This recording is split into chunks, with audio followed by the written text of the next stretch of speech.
नमस्ते गुरुजी।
नमस्ते गुरुजी।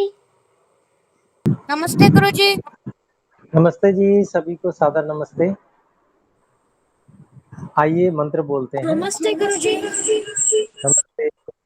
नमस्ते। मैं एक बार बोलता हूँ, दूसरी बार आप बोलिएगा मंत्र। ओम सहना ववतु ओम सहनावतु सहनौ भुनक्तु सहनौ भुनक्तु सहनौभुनक्तु सह वीर्यं करवावहै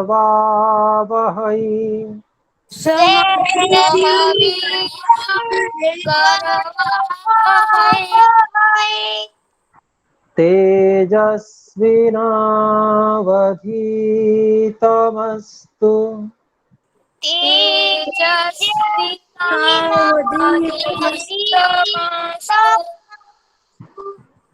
मा विद्विषावहै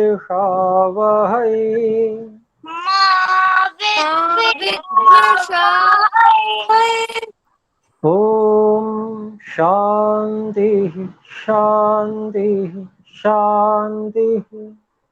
ओम शांति शांति शांति।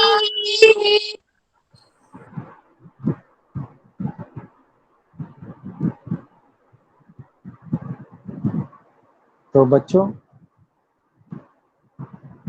हम व्यवहार भानु पुस्तक पढ़ रहे हैं और पिछली कक्षा में हमने क्या क्या बात बताई थी और क्या हमने जो श्लोक कराया था वो आपने याद किया, उसके बारे में जो जो बताएं बताइए। ठीक है, बहुत सारे हाथ खड़े हो रहे हैं। ठीक है,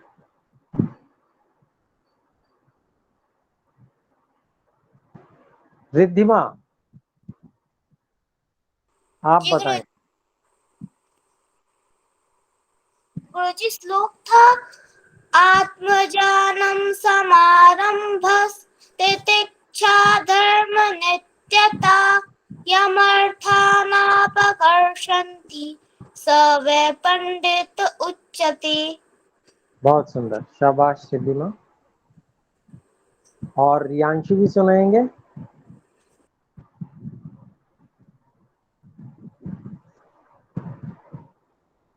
अनम्यूट करके बोलें।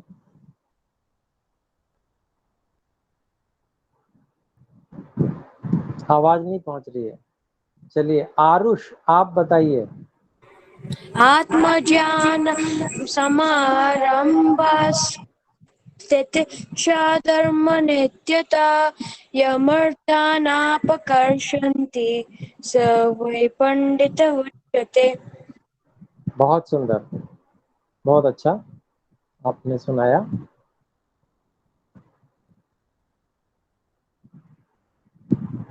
तो पिछली जो कक्षा थी उसमें से हम में से किन्हीं को कोई बात पूछनी हो, कोई चीज समझ में न आई हो तो पूछ सकते हैं। पहले हाथ उठाएंगे फिर बताएंगे, पूछ सकते हैं अपनी बात।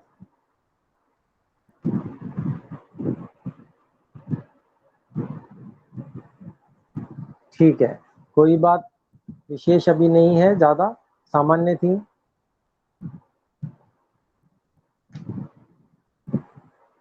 तो ये जो श्लोक हमने पढ़ा था और बच्चे भी सभी याद कर लें, अभी नहीं कर पाए हैं तो कोई बात नहीं, अभी याद कर लेंगे।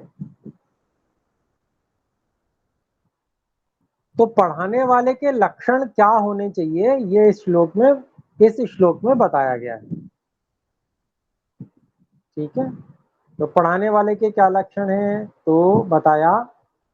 इसका जो हिंदी अर्थ दे रखा है कि जिसको परमात्मा और जीवात्मा का यथार्थ ज्ञान, ईश्वर के विषय में और जीवात्मा के विषय में, अर्थात जो हम हैं अपने विषय में यथार्थ ज्ञान होना चाहिए, सही सही ज्ञान होना चाहिए, ठीक ठीक ज्ञान होना चाहिए, उल्टा गलत ज्ञान नहीं होना चाहिए। तो ईश्वर को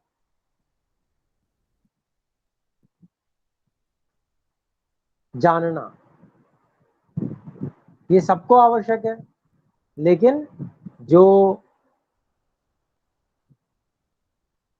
पढ़ाने वाले हैं उनको ईश्वर के विषय में बिल्कुल ठीक ठीक जानना बहुत जरूरी है, क्योंकि जब वो ठीक ठीक जानेंगे तभी वो ठीक ठीक सिखा पाएंगे। नहीं तो गलत जानते होंगे तो गलत सिखाएंगे। आजकल ऐसा ही हो रहा है। अधिकांश लोग, हजारों मत पद पंथ संप्रदाय हैं, हजारों की संख्या में, और कोई किसी को ईश्वर मान रहा है, कोई किसी को ईश्वर मान रहा है।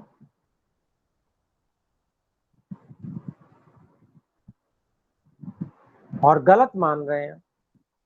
जो गलत मान रहे हैं तो सिखाएंगे क्या? सिखाएंगे भी गलत। तो ये बड़ा हानिकारक विषय हो जाएगा। तो इसलिए पढ़ाने वाले कैसे होने चाहिए? जो ईश्वर को बिल्कुल ठीक ठीक जाने, उसमें गलती न उनको पता हो, गलत बात नहीं पता होनी चाहिए, सही बात पता होनी चाहिए, तभी वो ठीक बता पाएंगे। ऐसे ही अपने विषय में भी, कि हम कैसे हैं, क्या हम शरीर हैं या शरीर से अलग हैं। जो हमारा वास्तविक स्वरूप है, सच्चा सच्चा, वो भी पता होना चाहिए। तो आजकल जितने पढ़ाने वाले हैं उनको प्रायः ये भी पता नहीं होता। कुछ ही लोग होते हैं जिनको पता होता है, बाकी को गलत भी पता होता है। तो वे लोग पढ़ाने के योग्य नहीं है, ऐसा महर्षि दयानंद सरस्वती जी कह रहे हैं। और क्योंकि ये विदुर नीति का श्लोक है, तो महात्मा विदुर जी भी ऐसा कह रहे हैं महाभारत में। तो पढ़ाने वाले को परमात्मा का और आत्मा का ठीक ठीक ज्ञान होना चाहिए, यथार्थ ज्ञान होना चाहिए। इसी को कहा आत्म ज्ञानम।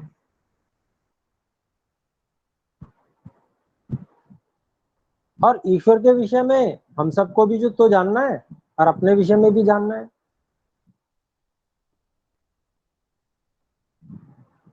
तो चलिए एक छोटी सी बात जानते हैं। क्या हम में से किन्हीं को पता है कि ईश्वर कहाँ रहते हैं? जिनको पता है वे हाथ खड़ा करके। अच्छा, बहुत सुंदर, 3 लोगों ने हाथ उठाया है। आर्शिया जोशी, बोले। प्रणाम आचार्य जी। आचार्य जी, ईश्वर उस हर जगह पर है जहाँ हमें विश्वास है कि वो बसे हैं। वो हर स्थान पर है और हमारे मन के अंदर होते हैं। जी। और योगेश जी, आप बताएं। गुरु जी, ईश्वर हर जगह पे है जहाँ पे अच्छे लोग हैं। अच्छा, देखिए, पहले तो सही सही बताया, लेकिन बीच में एक शर्त जोड़ दी है ना। क्या शर्त जोड़ दी? अगर हमें विश्वास है तो। फिर योगेश जी ने भी बताया, तो इन्होंने भी क्या शर्त जोड़ दी? कि जहां अच्छे लोग हैं। तो क्या जहां बुरे लोग हैं, क्या वहां पर ईश्वर नहीं है? प्रश्न उठेगा। जहां हमें विश्वास नहीं है, क्या वहां पर नहीं है? रिद्धिमा बताइए। गुरु जी, हर जगह है ईश्वर। हाँ, ठीक है, आप सबने भी सही उत्तर दिया। ईश्वर सब जगह रहते हैं, ये बिल्कुल ठीक उत्तर है। लेकिन इसमें कोई शर्त नहीं जोड़नी है, ये बिल्कुल शर्त रहित है। हर जगह रहते हैं तो मतलब हर जगह रहते हैं। मन मन भी तो आ गया हर जगह के अंदर, तो मन में भी रहते हैं। हम भी तो आ गए हर जगह के अंदर, तो हम जहां पर हैं यहां भी रहते हैं। सब जगह रहते हैं, व्यापक है ईश्वर। तो ये बात, कुछ लोग होते हैं वो कहते हैं नहीं मंदिर में ही रहते हैं, तो उनकी बात गलत हो जाएगी। वो बहुत सारे लोगों को सिखा देते हैं। और कितने ही लोग ईश्वर को कहते हैं ऊपर वाला ऊपर वाला, तो वो क्या समझते हैं कि वो ऊपर ही रहते हैं ईश्वर, है ना। केवल यही समझते हैं कि ईश्वर तो ऊपर ही रहते हैं, यहां थोड़ी है। कितने ही लोग कहते हैं चलो मंदिर में जाके कसम खाएंगे, ठीक है, तो वो क्या समझते हैं ईश्वर यहां नहीं है, मंदिर में है, तो वहां जाके कसम खाएंगे। तो इसलिए ऐसी जो भ्रांति युक्त बातें हैं, वो जो लोग जानते नहीं है ईश्वर को, वे लोग सब लोगों को वैसा ही सिखा देते हैं, और जब गलत सिखा देते हैं तो गलत ही जान जाते हैं। इसीलिए महर्षि दयानंद सरस्वती जी ने क्या कहा कि पढ़ाने वालों को ईश्वर के विषय में, परमात्मा के विषय में यथार्थ ज्ञान होना चाहिए। और फिर अगली बात कहते हैं, जीवात्मा का भी ठीक ठीक ज्ञान होना चाहिए।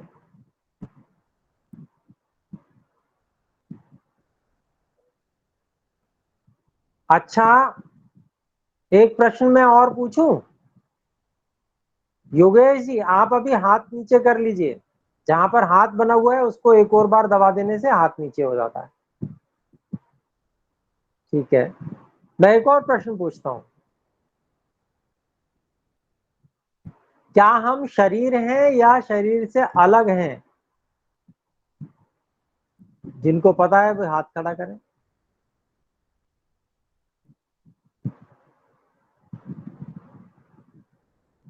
नहीं पता है? आरुष, हाँ आरुष बोलो। हम शरीर से अलग है, हम आत्मा है। आरुष, शाबाश, बहुत अच्छा। और एक और हाथ खड़ा हुआ था, अंजलि। हाँ, आप भी बोले। अनम्यूट कर लीजिए और बताइए। शरीर जड़ है, आत्मा चेतन है। जी, बहुत सुंदर। तो आपने बिल्कुल ठीक उत्तर दिया। तो इसका मतलब आप जानते हैं कि ईश्वर सब जगह रहते हैं। एक बात हमने की, दूसरी बात हमने की हमारे विषय में।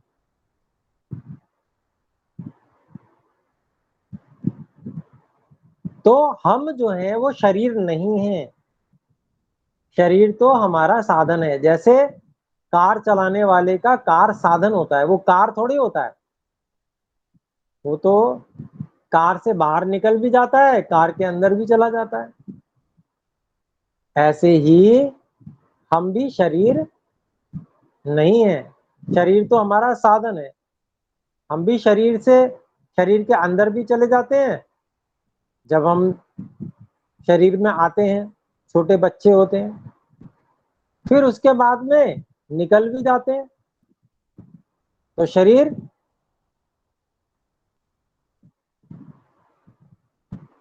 जैसा वास्तव में होता है वैसे ही पता चलने लगता है। जड़ होता है तो जड़ जैसा ही लगने लगता है, फिर वो हिलता डुलता नहीं है। लेकिन जब तक हम इसके अंदर रहते हैं तब तक ये चेतन जैसा लगता है। होता नहीं है चेतन शरीर, लेकिन लगता है। लेकिन मरने के बाद में शरीर जब छूट जाता है, आत्मा इसको छोड़कर निकल जाती है, तो फिर बिल्कुल जड़ जैसा ही हो जाता है, जड़ हो जाता है शरीर है। अगर जीवित अवस्था मान लीजिए है, जैसे शरीर के अंदर हम हैं, इस समय कोई हमारे हाथ को पकड़ के और मोमबत्ती पे लेके जाए या आग के सामने लेके जाए, आग के अंदर डालने लगे, तो क्या करेंगे हम? बताइए। कोई हमारा हाथ आग के अंदर डालने लगे पकड़ के, तो हम क्या करेंगे बताइए? डालने देंगे उसे? नहीं गुरुजी। नहीं है गुरुजी। बिल्कुल नहीं डालने देंगे। लेकिन जब शरीर समाप्त हो जाता है, अर्थात जब आत्मा शरीर में नहीं रहता है, तो इसको दाह संस्कार कर देते हैं। जो दाह संस्कार कर देते हैं तो वो बिल्कुल भी चिल्लाता नहीं, ना भागता है, ना कहता है कि मुझे मत जलाओ, ना अपना हाथ और पैर आगे पीछे खींचता है ना। तो इसका मतलब क्या हुआ कि हम वहां से हट चुके हैं। हमारे जैसा जो भी वहां होता है, उस शरीर को धारण किए हुए होता है, वो हट जाता है। तो ये बात समझ में आ गई। तो दो चीजें ये बहुत जरूरी है अध्यापक के अंदर।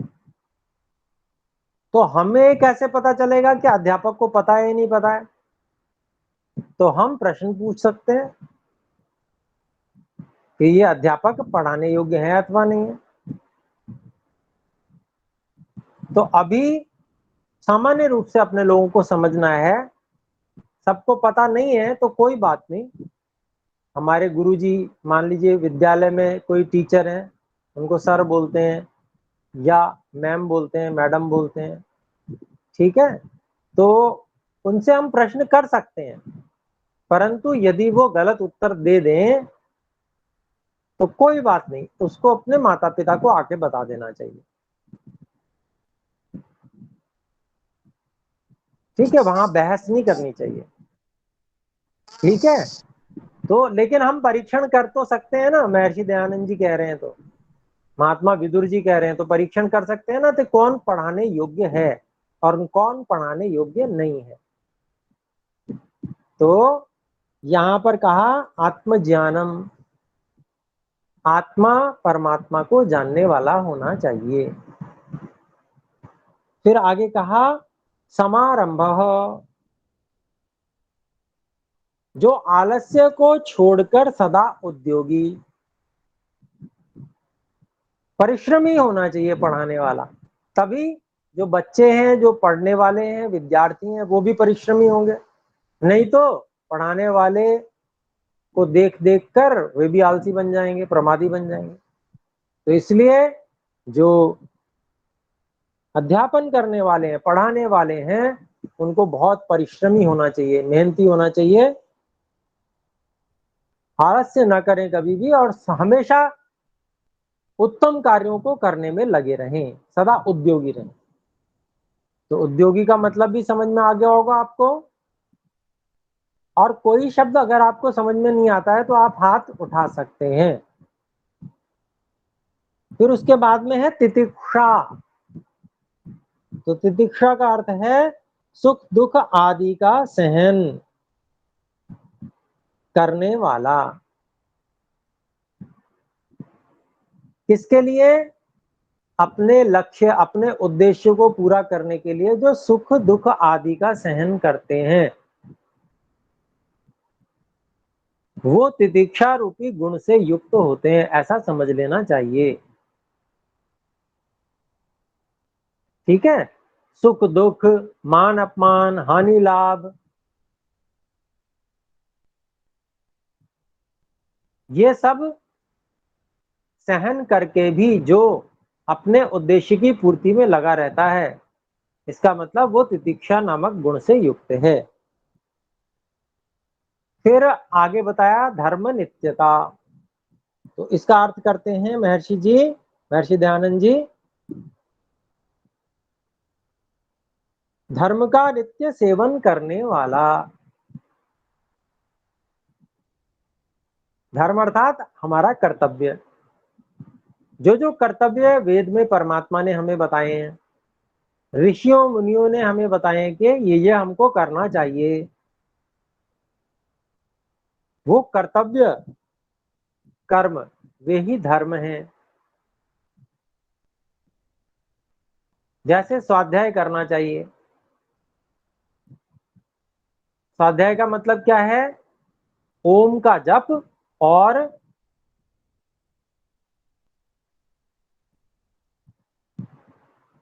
जो मोक्ष दिलाने वाले शास्त्र हैं उनका अध्ययन, अर्थात अच्छे अच्छे जो शास्त्र हैं जिनसे हमारा आत्मा परमात्मा के विषय में ज्ञान बढ़ता है, ऐसे शास्त्रों का अध्ययन करना, ये स्वाध्याय है।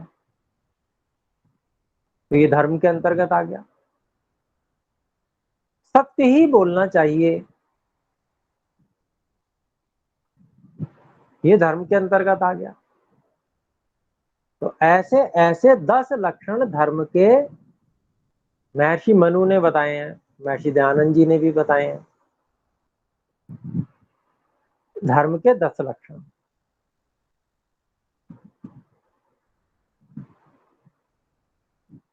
तो श्लोक है, श्लोक में वो धर्म के 10 लक्षण हैं, वो मैं आपको सुना देता हूं।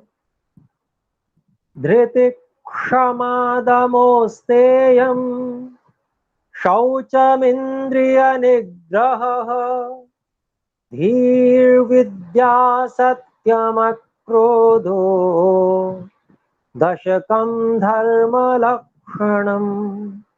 तो ऐसे 10 लक्षण बताए धर्म के।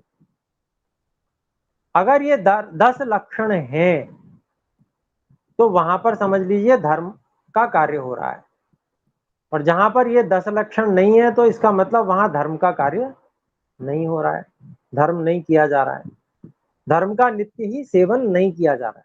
यहाँ पर कहा गया कि जो धर्म का नित्य ही सेवन करने वाला हो, ऐसा व्यक्ति होना चाहिए पढ़ाने वाला।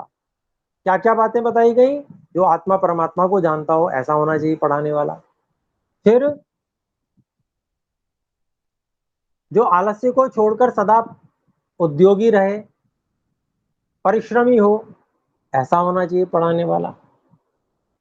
फिर जो लक्ष्य को प्राप्त करने के लिए सुख दुख आदि का सहन करे, ऐसा होना चाहिए पढ़ाने वाला।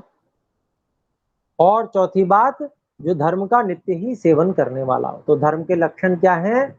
वो धृति ही, धैर्य रखना, जल्दीबाजी नहीं करना, सोच विचार कर कार्य करना, इसको धैर्य कहते हैं।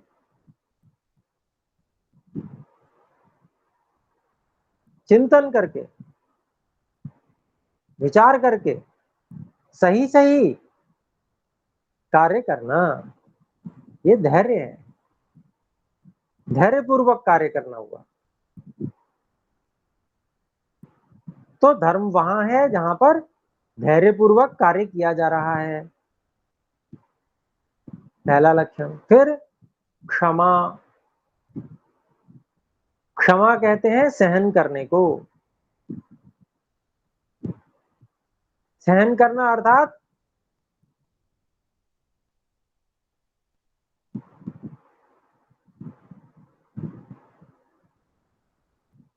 क्षमा करना, सहन करना एक ही बात हुई। सहन करने में क्या होना चाहिए? प्रसन्नता पूर्वक होना चाहिए। अगर व्यक्ति दुखी होके सहन कर रहा है, इसका मतलब वह क्षमा नहीं कर रहा। प्रसन्नता पूर्वक सहन कर लेना चाहिए। तो कैसे सहन कर सकते हैं? सहन करने के लिए ये आवश्यक है कि हम दूसरे की त्रुटि को ईश्वर के न्याय पर छोड़ दें। न्यायकारी कौन है? सबसे बड़ा न्यायकारी कोई बता सकते हैं आप में से? आचार्य जी ईश्वर। हाँ जी बिल्कुल। ओम गुरु जी पवन, पिता। माता पिता उत्तर दिया एक। और भगवान पवन जी और आप भी माता बताएं। पिता। हाँ जी भगवान पवन और जी। माता पिता। जी भगवान और माता पिता। हाँ जी, हाँ जी, आपने दोनों को बता दिया। तो ध्यान दो, जो सबसे बड़े न्यायकारी होते हैं वो ही सबसे बड़े न्यायकारी हो सकते हैं जो सब कुछ जानते हैं। तो माता पिता सब कुछ तो नहीं जानते, सर्वज्ञ थोड़ी है, थोड़ा थोड़ा जानते हैं वो तो। सर्वज्ञ कौन है? परमात्मा ईश्वर। तो सबसे बड़े न्यायकारी कौन है? ईश्वर ही है। जो सब कुछ जानकर ठीक ठीक निर्णय करें वही न्यायकारी होंगे, है ना? तो माता पिता वैसे कोशिश करते हैं कि सबके साथ न्याय करें, पर कभी कभी भूल भी हो सकती है क्योंकि सब कुछ जानते नहीं है। लेकिन ईश्वर से भूल नहीं हो सकती क्योंकि वो सर्वज्ञ भी है, सब जगह है। सब जगह है तो सब कुछ देखते जानते हैं, तो इसलिए उनके न्याय में गलती होने की संभावना नहीं। तो जब हम ईश्वर को न्यायकारी समझते हैं तो हम क्षमा आसानी से कर सकते हैं कि हमें ही क्यों बदला लेने की जरूरत है। ईश्वर देख रहे हैं, वो अपने आप हिसाब किताब कर देंगे। हमको शांति से रहना चाहिए, बदले की भावना नहीं रखनी चाहिए। तो ये यहाँ पर जो अपने परिवार के लोग हैं, अपने विद्यालय में पढ़ने वाले मित्र साथी हैं, उन सबके विषय में ऐसे क्षमा कर देना चाहिए। लेकिन जो सैनिक है, देश की रक्षा करते हैं, वो शत्रु को कभी क्षमा नहीं करते और नहीं करना चाहिए। तो ऐसे जो शत्रु हो, देश को ही जो नष्ट करना चाहते हो, ऐसे लोगों को तो मार देना ही ज्यादा अच्छा है।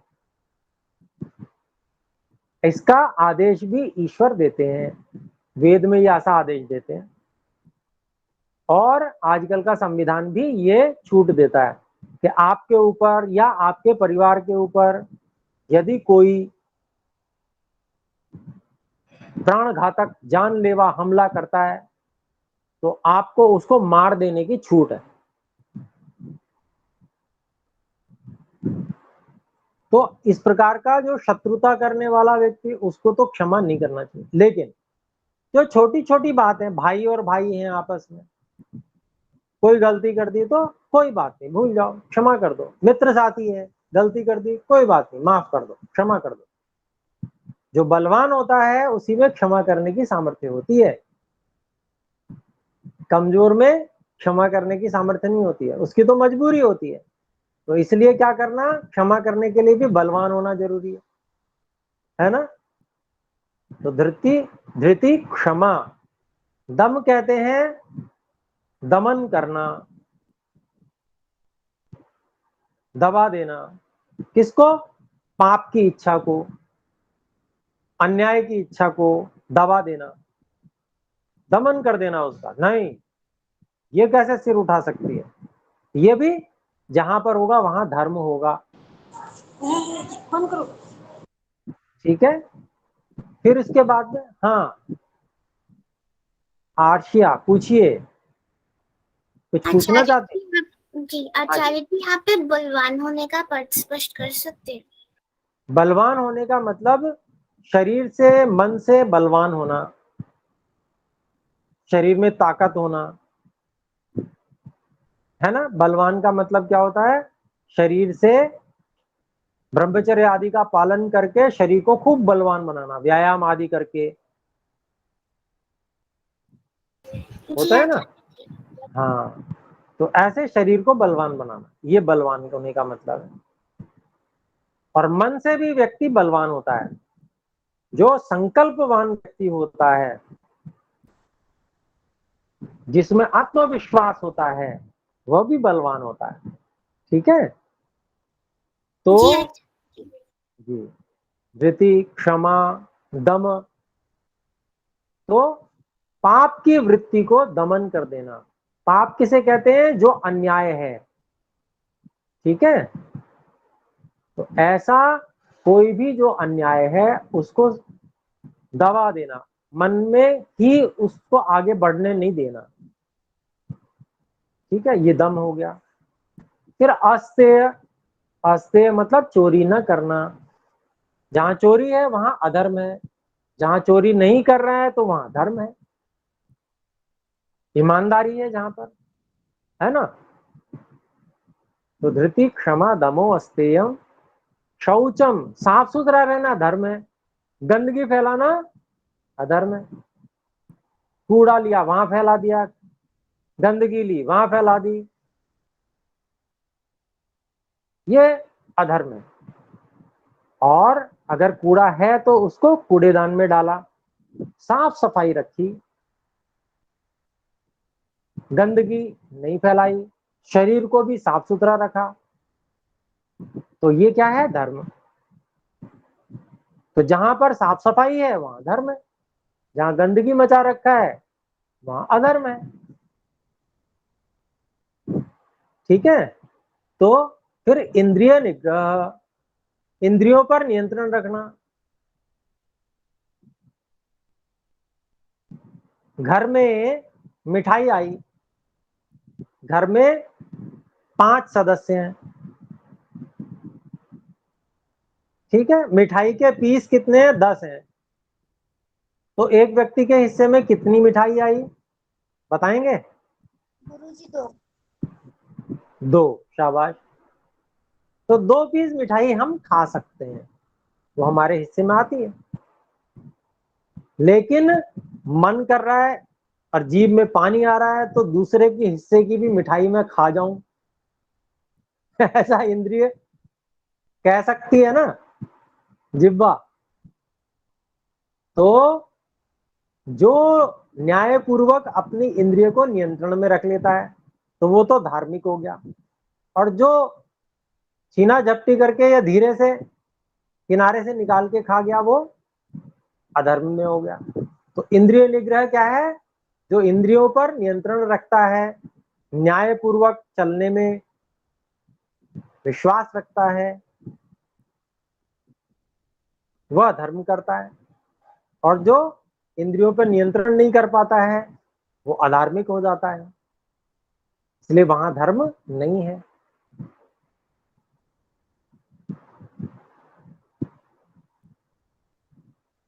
धी बुद्धिपूर्वक कार्य करना, और बुद्धि को लगाया ही नहीं, प्रयोग ही नहीं किया, तो ये अधर्म हो जाएगा। तो कितने सारे लोग संसार में अधर्म कर रहे हैं, बुद्धि का प्रयोग ही नहीं करते। उनके गुरु भी यही सिखाते हैं कि बुद्धि का प्रयोग मत करो, जो हम कहें वो करो।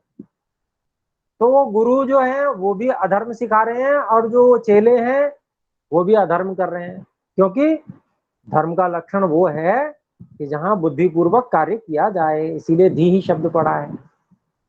विद्या, विद्या की वृद्धि करनी चाहिए।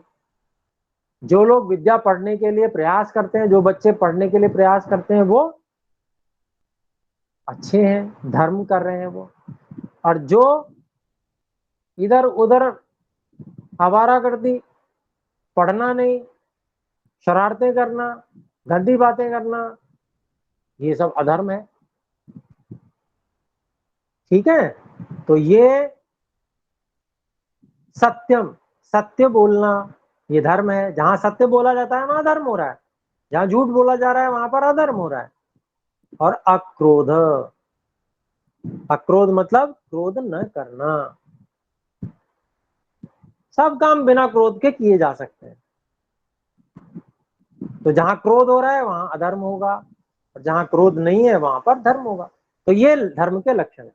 तो ये क्या कह रहे हैं महर्षि जी यहाँ पर?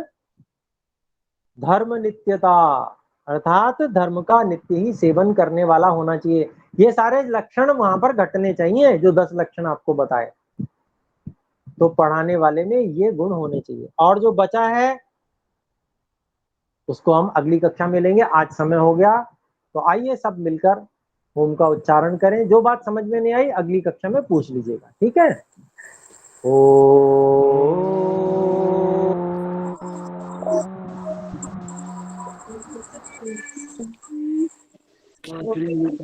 सब बच्चों को नमस्ते। नमस्ते गुरुजी। नमस्ते सभी को, नमस्ते। नमस्ते, धन्यवाद। सादर।